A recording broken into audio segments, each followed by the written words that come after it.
ஓம் ஸ்ரீ குருப்பியோ நமக. நன்றாக குருவாழ்வு குருவே துணை. பரபிரம ருத்ரகாயத்ரி ஞானசரத்தின் நண்பர்களுக்கு வணக்கங்களும் வாழ்த்துக்களும். கன்னி லக்னத்திற்கு சனியினுடைய சுயசாரம் பற்றிய பதிவு தான். ஏப்ரல் 27 சனி உத்திரட்டாதி நட்சத்திரத்துக்கு தன்னுடைய சொந்த நட்சத்திரத்துக்கு போகிறதுனால அக்டோபர் 3 வரைக்கும் கிட்டத்தட்ட 160 நாட்கள் நமக்கு சுயபலமாக 7ஆம் இடத்தை இயக்கப் போகிறார். 3ஆம் இடத்துலையும் சனி நட்சத்திரம் அனுஷமா இருக்கு. 7ஆம் இடத்துல உத்திரட்டாதியா இருக்கு. 11ஆம் இடத்துல பூசமா இருக்கு. இந்த 3, 7, 11 இயங்க போகுது கன்னி லக்னக்காரர்கள். அதற்கான ஒரு பதிவு தான் இது. நம்ம ஜனன ஜாதகத்துல சனி நமக்கு என்ன தருவார் அப்படிங்கிறத நம்ம ஜாதகம் தான் சொல்லுவோம். நம்ம ஜாதகத்தை கணிச்சு பார்த்தோம்னா 12 பாவத்துக்கு உபநட்சத்திரம் கால்குலேஷன் எடுக்கணும். லக்ன புத்திநாதனா வரலாம், 2ஆம் பாவ புத்திநாதனா வரலாம், அல்லது 4, 6, 10 போன்ற 3 தொடர்ந்து கூட்டு விளைவா புத்திநாதர்களாக வரலாம், 8, 12 போன்ற புத்திநாதர்களாகவும் வரலாம். அப்போ சனி நல்லவரா கெட்டவரா நம்ம ஜனன ஜாதகம் தான் சொல்லுவோம்.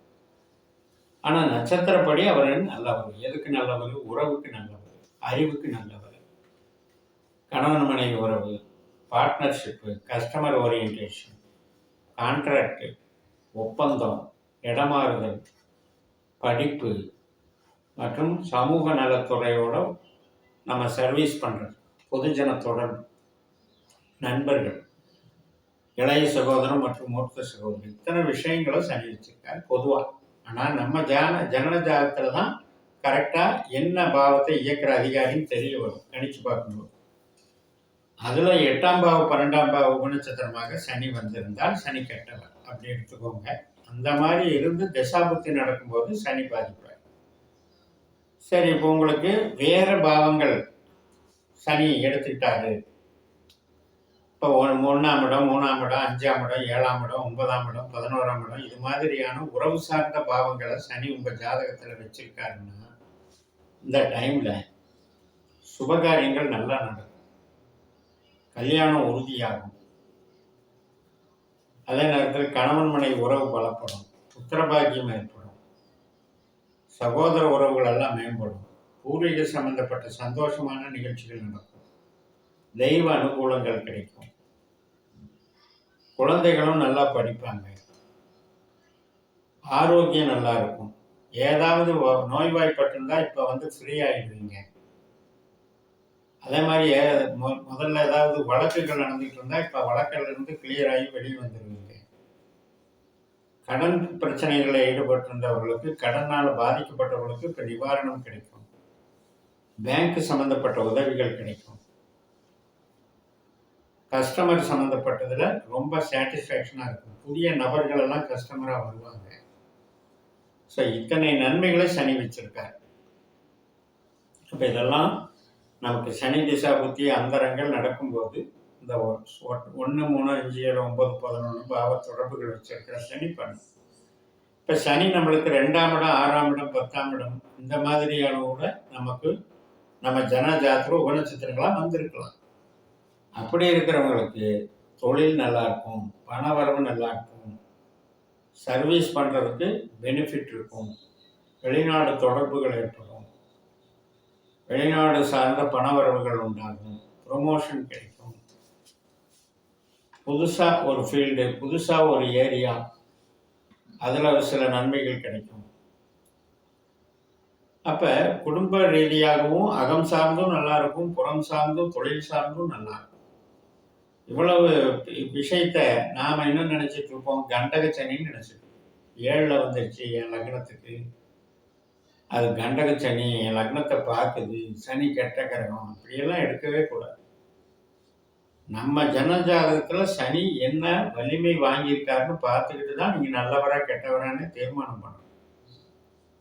உங்களுக்கு சனி திசாபுத்தி அந்தரம் நடக்கும்போது சனி நல்லவராக இருந்து இந்த அக்டோபர் வரைக்கும், ஏப்ரல் 27 அக்டோபர் 3 வரைக்குமே உங்களுக்கு ஆரோக்கியமும் நல்லா இருக்கும், உறவுகளும் நல்லா இருக்கும், மூளை உழைப்பும் நல்லா இருக்கும், கலை திறமைகளில் வெளிப்பாடுகள் சிறப்பாக இருக்கும், கமிஷன் துறை இது மாதிரி ஐடி லைன் இது மாதிரி சம்பாதிக்கிறவங்களுக்கும் நல்லா இருக்கும், பொதுஜன தொடர்புள்ள துறைகளில் இருக்கவங்க, ஈவெண்ட் மேனேஜ்மெண்ட்டு, விளையாட்டு சம்மந்தப்பட்டது எல்லாத்துக்குமே நல்லா இருக்கும். வளர்ச்சிகள் நல்லா இருக்கும்.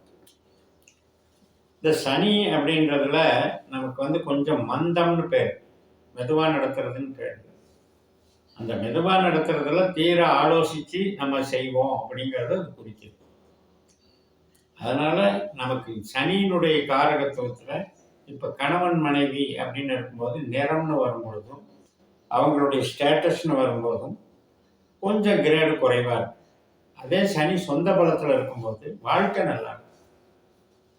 சனிதான் நமக்கு கணவனுக்கோ மனைவிக்கோ ரெப்ரசன்டேஷன் அப்படின்னு நாம கெடுதலா நினைக்க வேண்டியதில்லை.